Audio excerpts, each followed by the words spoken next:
wafako mulopwe wafako mulunda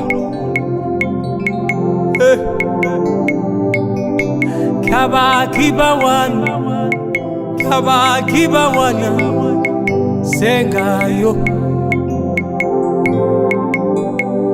iya ulongene biukeno iya tatayo sengayo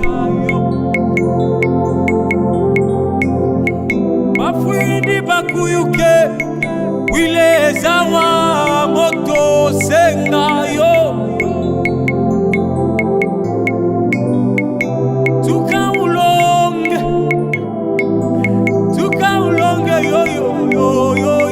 yo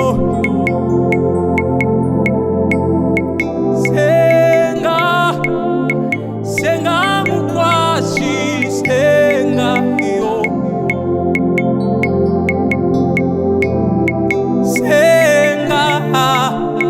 senga mukwashi senga yo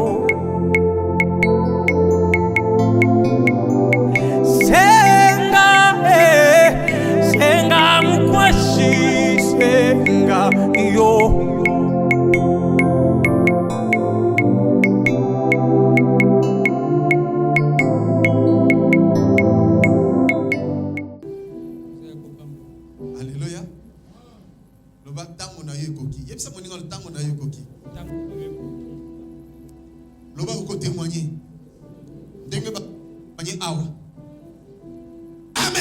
Amen.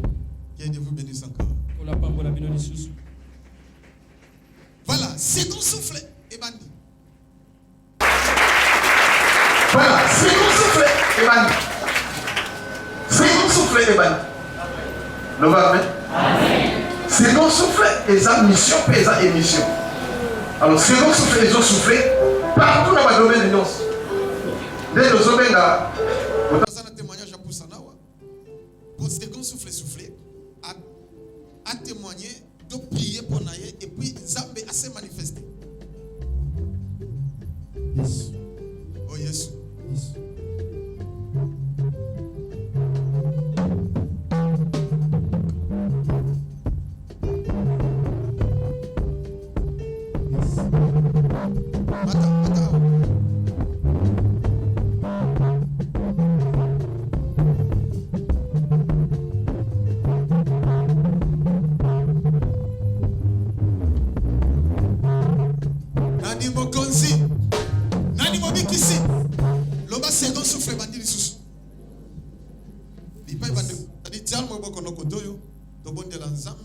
était à visiter Bangoli sous ndenge baso témoigner Zamba s'est manifesté kati bango be miracle monsieur supéré na kombo na sito bondeli Zambe na bongo bana ba yeko tatola oyo sali kati na bango be sikoyo ndenge na bondela Seigneur miracle monsieur elanda ba na kombo na Yesu ndenge boyeko ki sa satana soni Zambe ayoki sape satana soni pona libela na kombo na Yesu Christ miracle monsieur elanda vina bino au nom de Jésus de l'obi amen. Acclamez très fort pour Jésus. Alléluia. Voilà. Tozana mwana nangaya wa kombo nani pe otiwapi. Etia micro na. Frère Fiston. Siko ovandi wapi frère Fiston? Nafana na Luanda. Ofana na Luanda. Ngende mama sa bapisa ngani mo partir Ah. C'est la toute première fois. Oui. Maman Sarah na Canada pesa numéro. Oui. OK. Alors, quand je suis venu, parce que j'essaie déjà moi je repérer à moi. Ah. Alors, ça m'a ramené pour ça. Parce que ça nous sommes commis. Ah. Puis on a aussi un ami le bila trop. Ah. Donc ils ont mis à occuper ngaïté. Donc ils ont mis à ngaïté. Ah. Quand je souffre, l'autre monde. Ah. On a combien la femme qui est ici ensemble, le bénin. Le bénin. Ici ensemble le bénin. Et puis on constate aussi péché. Ah.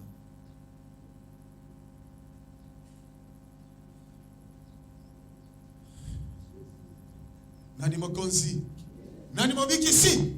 Kaka ndingo tia makolo. Vous êtes déjà environné dans le Saint-Esprit. Puis vous avez solution déjà.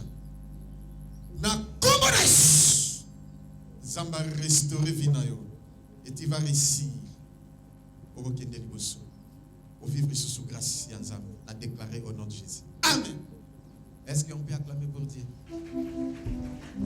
Acclamez très fort. Nani Mokonzi. Voilà, naza Yesu na sera wa sera. Kombo nani po fandi wapi? Kombo la mama Bibish na vai na ngaba na beni masinema na sera. Ah, mama Bibish olingo témoigner nzamba sani lepona. Ngina témoignage oyo yanga na négligence qui vraiment musala nzambe. Négligence na nga na kotamwa na mobulu teli te na bala ko kaso poso ensemble ni palanga ezate. Na ya komo na semaine wana mosa noko na biso na mema ke pe na mema. Ayibisinga ya Bibish na lai na moni pasteur Josué. Ayeti na ndako lobi na ndako do sala nini. Papa aye na kanda makasi ya telemi. Abandi kokota na chambre na biso ngala bandaye kubela na bana. Alobi eloko nini yo vandi ala kati ya ndako telema bima. Papa simbi fimbo abinga na telemi na kanda na za kanda makasi. Bano bandaye kobela papa zwi bana ngami balabina mati na bana ongomba. Papa bandi ko bimbisa biloko nyonso sente na kati ya ndako na biso. Tanga yebisinga bonga abi na okende ka mukonzamba olinga. Avandi. Jeudi na bimi na uti msana oya. Lokola na négligence ko ya lobaye nanga. Papa ayaki na ndako ayaki moko te. Ayaki na ba évangéliste nyonso na ndako.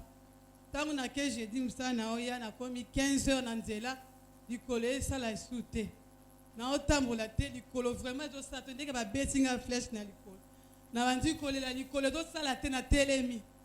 Tango na zwi moto ngabi ozoke tika si na ndako likolo esala ngate na otambola esute likolo nga gauche. Na telemi na bi Nzambe. Ya solo vraiment la négligence qui msala na yo. Na da servante l'église même Nzambe limbisa nga likolo nga esala. Likolo esala kaka te azo lela la nzela. Na zwi moto ti na ndako.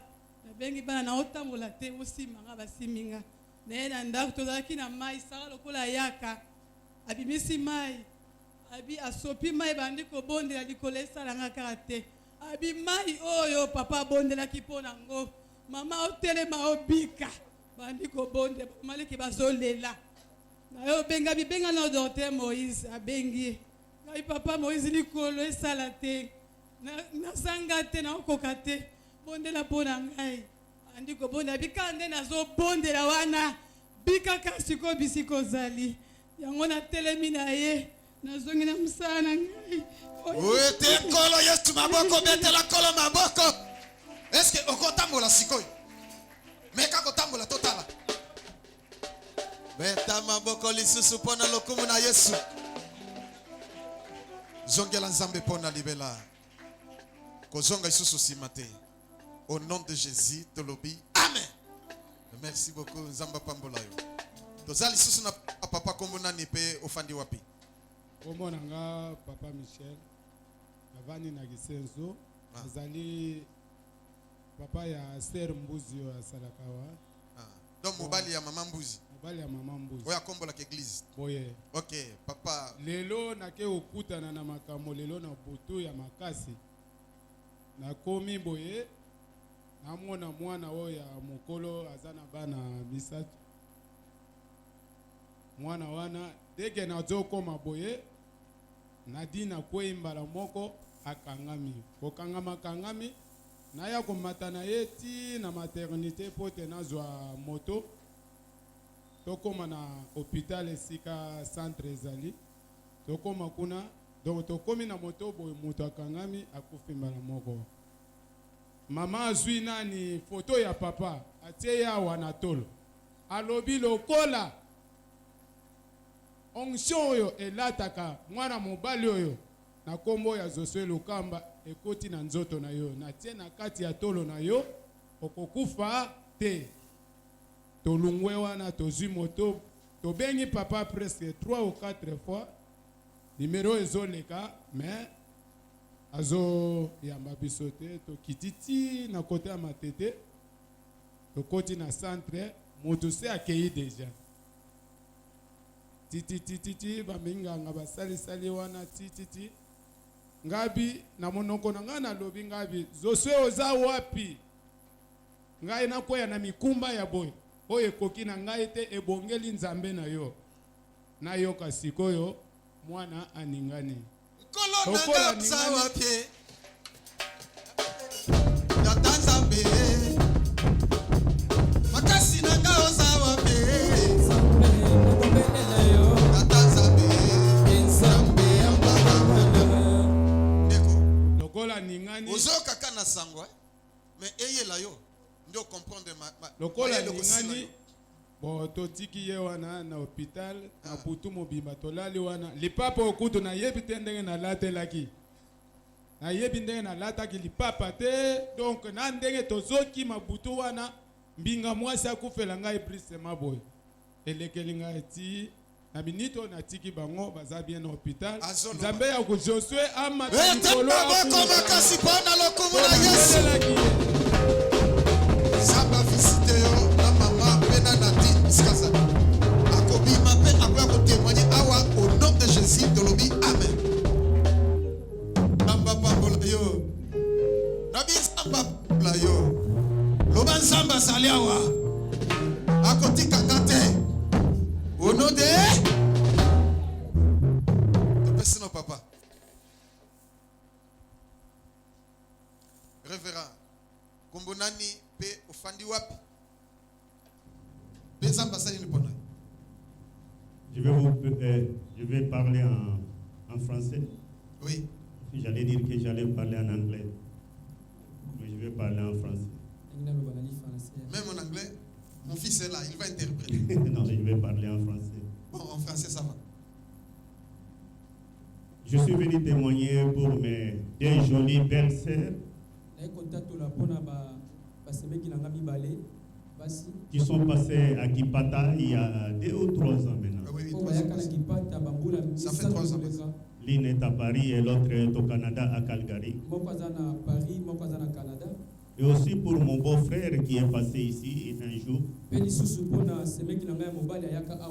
à qui on avait promis par les membres de sa famille qu'il n'allait pas fêter les fêtes de fin d'année.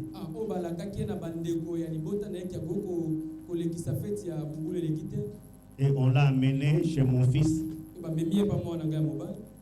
Et je lui ai dit, voilà les cas qui tourmentent mon beau-frère. On lui a promis qu'il ne va même pas atteindre le 25 décembre. Et quand tu regardais les yeux de mon beau-frère, c'était les yeux d'un mort. Il était moribond. Je lui ai dit, nous allons voir notre fils, cet homme de Dieu que Dieu a utilisé pour que je sois en vie aujourd'hui. Moi qui allais mourir en juillet 2016, à ce que vous appelez AVC ici, on appelle en anglais stroke. Stroke. AVC, c'est toujours AVC. Et il a prié pour lui.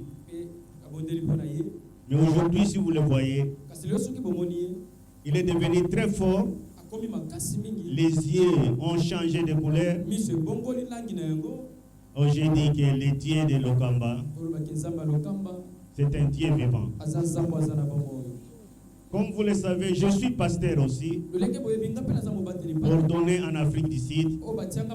Mais je lui ai toujours dit, mon pasteur ici, c'est Josué Lokamba. Le deuxième témoignage, c'est celle de mes 2 belles sœurs, de très jolies femmes. Alors, il s'est passé que le mois de mars, presque au même moment, les 2 ont eu l'écoulement de sang. Les femmes comprennent. Quelqu'un qui est à Paris, Mosusu au Canada, mais la même maladie. Et au même moment. Et on leur promettait aussi la mort par les membres de leur famille. Comme ils ont promis aussi la mort à ma femme. Alors ce qui est bizarre, et on a communiqué aussi à notre beau-fils, à notre fils, parce que c'est notre médecin spirituel ici. Et ce que j'aime dans le genre de Dieu, ne dis pas que je suis plus âgé que lui, que moi aussi je suis serviteur de Dieu. Je peux prier pour mes belles-sœurs et elles seront guéries. Je sais que Dieu m'a toujours utilisé aussi en Afrique du Sud, mais ça c'est en Afrique du Sud. Mais ici, quand je suis ici, je suis sous son onction. Et comme quelque chose de bizarre, mais de spirituel, celle de Paris a vu le sang stopper. Et une semaine après, celle de Calgary au Canada aussi a vu le sang s'arrêter.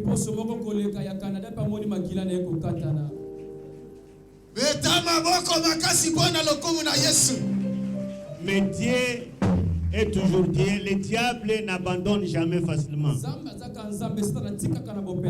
Une semaine après, celle de Paris s'est retrouvée mourante.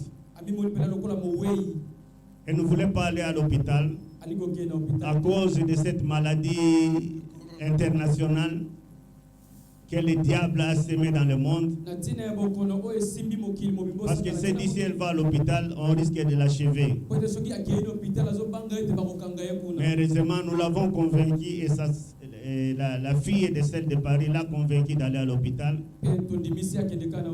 Quand elle est arrivée à l'hôpital, les médecins l'ont dit heureusement que tu es venu. Parce que tu ne restes qu'avec 2% de sang. Donc il faut qu'on te perfuse. Sinon tu vas mourir. Et tu as aussi le problème de fer dans le sang, manque de fer. Oui.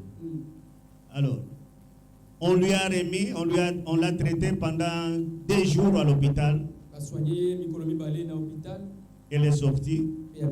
Nous étions contents. 3 jours après, c'est celle de Calgary qui allait aussi mourir. C'est la première fois quand je lui ai parlé. Elle n'arrivait même pas à lever la voix. Mais moi je lui ai dit, ne crains rien, crois seulement. Le Dieu qui a sauvé ta sœur, il va te sauver aussi. Et hier, elle est sortie de l'hôpital après avoir été traitée presque de la même façon que sa sœur à Paris. Manque de fer, baisse de quantité de sang. C'est pour dire que nous les enfants de Dieu, nous devons ouvrir les yeux parce que le diable s'est mis debout. Et nous devons nous mettre debout aussi et n'avoir peur de rien. Voilà le témoignage que j'ai voulu partager avec vous. Merci beaucoup.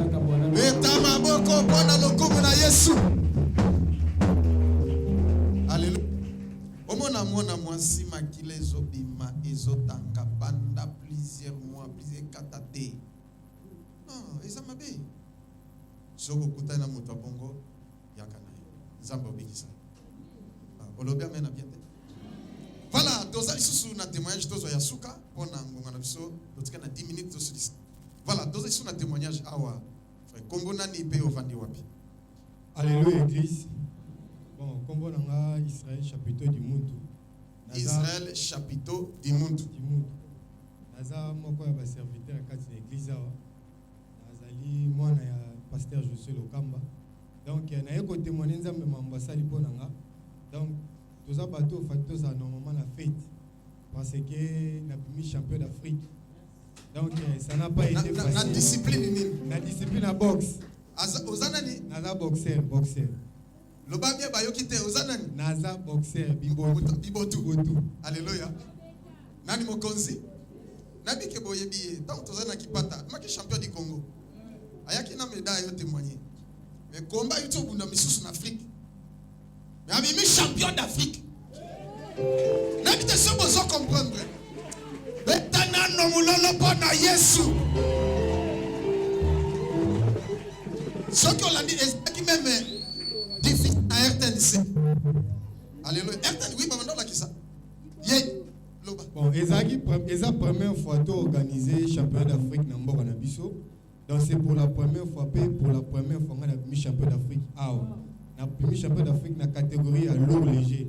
Alors que Nazaki dans la catégorie Anate, Nazaki dans la baisse de la catégorie, dans 179 kg, bateau na bonne bazaki au-delà de 89 kg, donc 90 kg. Donc ce botta qui même pas de faire ça, n'a bazaki plus poids qu'enga. Mais par intelligence de Dieu, na onction nzambe oyo ezalaki na mosali na ye. Donc na beti bango na bakao. Donc ozolanda bien te, landa nano. Bazwi bakao, ba libyen baye, babetami bakao, ba kenyen baye babetami bakao, pe misusu ya RDC babetaka bakao na beti bango pe bakao. Donc betama boko pona Yesu. Alléluia. Kolonanga osawape. O tata Nzambe. Nzambe. Makasi nanga osawape. Nzambe nakobelela yo. Nzambe. Nzambe ambaga kwana. Avant que bunda osala kinini? Avant na ke ko bunda, normalement na yaki papa. Aya na ndako. Il a prié pour moi. Tozaki déjà interné depuis championnat du Congo. Pour ce championnat du Congo, nous représenter République na Libanda. Donc, nga nazaki ko disqualifié. Final nga ebundama ki bien été donc maman le kaki wana. Mais tellement je croyais en Dieu, na bengaki papa ibisenga ko perdre espoir, il faut toujours avoir un objectif. Mais nazaki un objectif. Donc, kutu ndenge ba proposer ki ke ezala aza disqualifié ko bunda susté. Donc, Bazaki surpris par mon na bundi, pe na bimi champion. Donc, c'est une grande témoignage, même pas boxeur, même pas entraîneur. Parce que je prie beaucoup pendant la nuit. Baninga balalinga na zo bonde la na tongo to ki entraînement, pe na zo lo bana ba mambozo salam. Mais comme na tour na moko ba mi tout na question, mais yo makamu ne komelio. Et j'avais toujours la foi en Dieu, pe tant championnat d'Afrique et bandi. Donc, Batunia sur Bazaki n'espoir te ngana ko gagner, ba mo na kaka bunda li susté à ça presque 3 ans na bunda li susté. Penabundi bamona bimi champion donc incontesté donc na isaki nanda na lobi mwana excusez demi-finale na zaki ko se concentrer na zo bonde la nzambe soudainement na moni vision mobo ta na moni vision na na mituni question vision ni na moni mais tellement téléphone ezaki était moyen atteindre peu père ezaki té bon na bande ko bonde la toujours na bondeli pe et ça la makina perdre na demi-finale mais tellement ezaki ba combat ya point. Mais le même mouton na bundé na demi-finale, la finale na bête KO donc akoku ko bundate.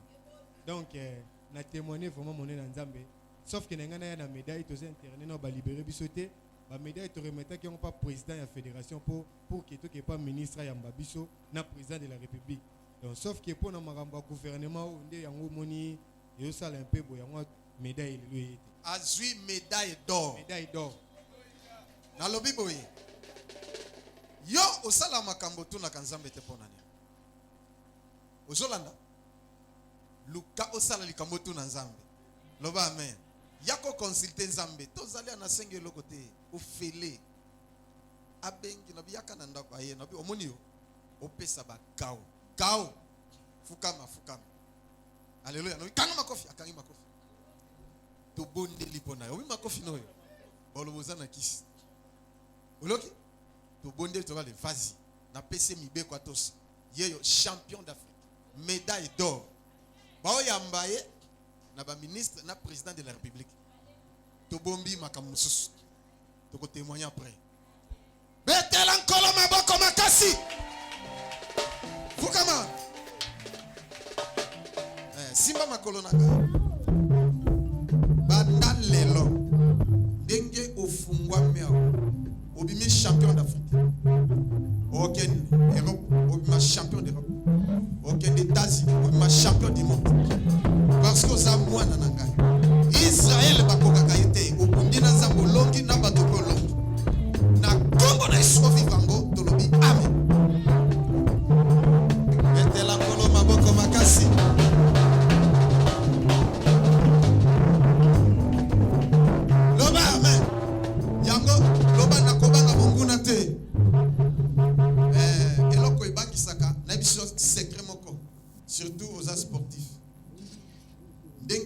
yebi ndenge ba enseignant biso ils en a 5 choses. C'est un sportif.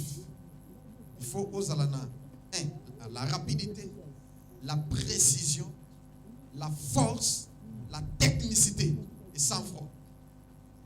Donc, ce que vous sportif, vous avez 5 catégories de points ici. Au Bakissi, dans Zambie ici. Il y a un moni biso, il va mettre yang 6, il va dire tout. Dans un bête, tout ce moni, ce biso, on a bête, on dit maté. Mais à 5 matchs, il retourne, on corrige, on comprend, on a bouqué la côte. Et on dit que pas en bataille. Loba ame dans Zambie. Papa, ça témoin, maître yang 6, maître Michel. Dalengambe, denga salabato.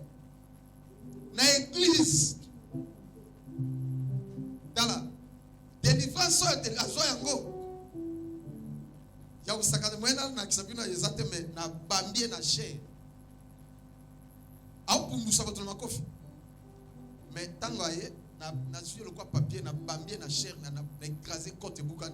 Alors balaka bukinga sambela katenga na sambela ko yakifo. Mais na punda yisute le va mais na bisonde nzamba zali.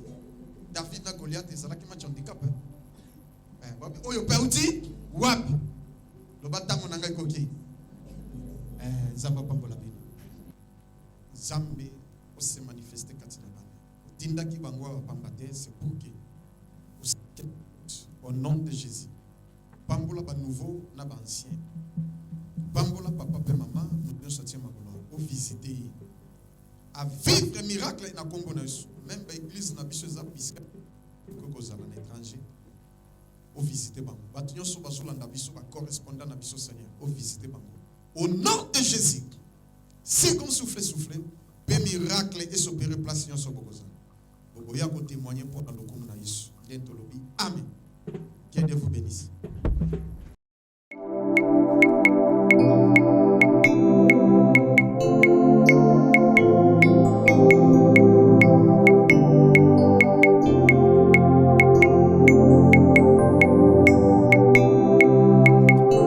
Wafako mulopwe, wafako mulunda. Kabakiba wana, sengayo.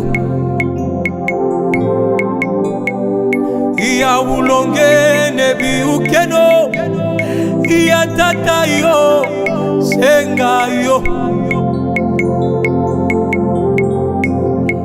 Bafuindi bakuyuke, wile zawa moto sengayo.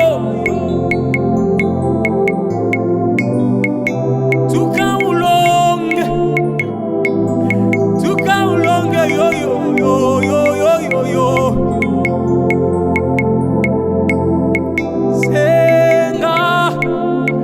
Senga mukwashi senga yo.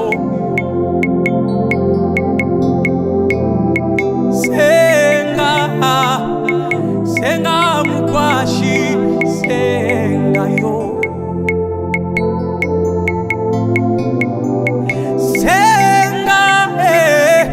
Senga mukwashi senga yo.